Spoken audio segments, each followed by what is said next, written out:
Bonjour. Alors, aujourd'hui, je vais vous parler d'une activité qui occupe un peu moins d'un tiers du temps de vos journées.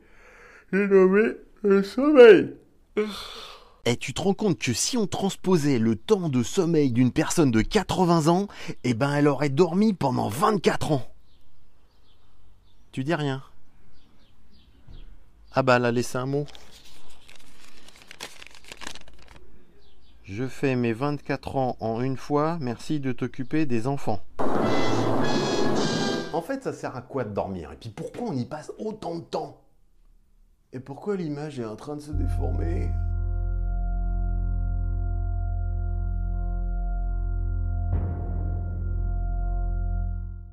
En fait, le sommeil a plusieurs fonctions, dont la première est de laisser le cerveau faire le tri des informations. Dis donc, Fix, c'est quoi les autres fonctions du sommeil? Eh bien, entre autres, la période de sommeil permet de renforcer les défenses immunitaires, de permettre au foie de créer des réserves de glycogène qui lui donneront la possibilité d'envoyer des réserves de glucose au reste du corps lors de la phase d'éveil. Cela permettra aussi de relaxer le corps et de lui permettre de neutraliser les radicaux libres avec la mélatonine.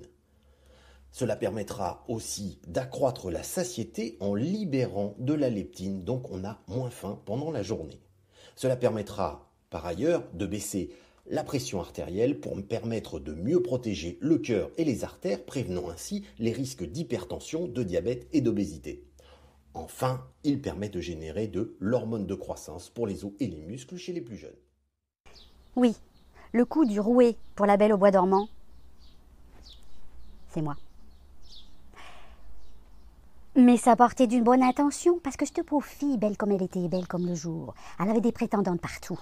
Elle passait pas une nuit complète de sommeil. En fait, un cycle de sommeil est constitué de 4 phases. La phase numéro 1, on bâille et les idées se brouillent. 2. Le sommeil lent, léger, avec des rêves ordinaires.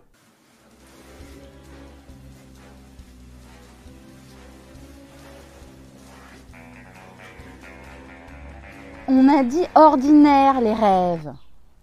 Pardon. Chérie, tu peux sortir les poubelles? 3. Le sommeil lent profond, au cours duquel nous faisons assez peu de rêves. 4. Le sommeil paradoxal, au cours duquel nous faisons des rêves extraordinaires et où notre corps est atteint de paralysie. Par ailleurs, tout le monde n'a pas besoin de la même quantité de sommeil. Bon allez, ça fait 4 heures que tu dors là. Allez, on y va cocotte, on se réveille, c'est l'heure, allez, on bouge, allez, non, on bouge. Un cycle de sommeil dure entre 50 et 150 minutes selon les individus. Au cours d'une nuit, un individu va connaître 3 à 5 cycles. C'est pourquoi nous ne sommes pas tous égaux face à nos besoins de sommeil. Nos besoins en sommeil nous portent à faire des nuits de 4 heures en moyenne pour les petits dormeurs, jusqu'à 12 heures pour les très gros dormeurs. Ah oui, alors, 100 ans, je suis peut-être allée un peu loin avec la ch'tiote. Ça dépend, t'as acheté quoi comme ça? Bah, comme ça. Oh, mince! Aujourd'hui, la durée moyenne d'une nuit chez un Français est de 7h30, mais cette durée a tendance à baisser. Ce phénomène s'explique notamment avec la pollution lumineuse, l'usage important des écrans, le stress et plein d'autres raisons. Mais j'avais dosé à combien? Ah oui, quand même! Pourtant, la qualité de notre sommeil est au cœur même de notre équilibre. C'est pourquoi il est important d'y accorder une attention particulière. Si vous souhaitez en savoir plus sur ce sujet, nous vous invitons à nous réclamer la version court-métrage que nous avons réalisée sur le sujet. Pour cela, il vous suffit de nous adresser un mail à l'adresse qui s'inscrit ici. Après avoir visionné cette vidéo, vous connaîtrez les clés essentielles pour bien prendre soin de votre sommeil. Allô, Madame Lafay? Oh, je voulais vous remercier de m'avoir ramené mon mari, mais là, ça fait une semaine qu'il dort. Je fais quoi?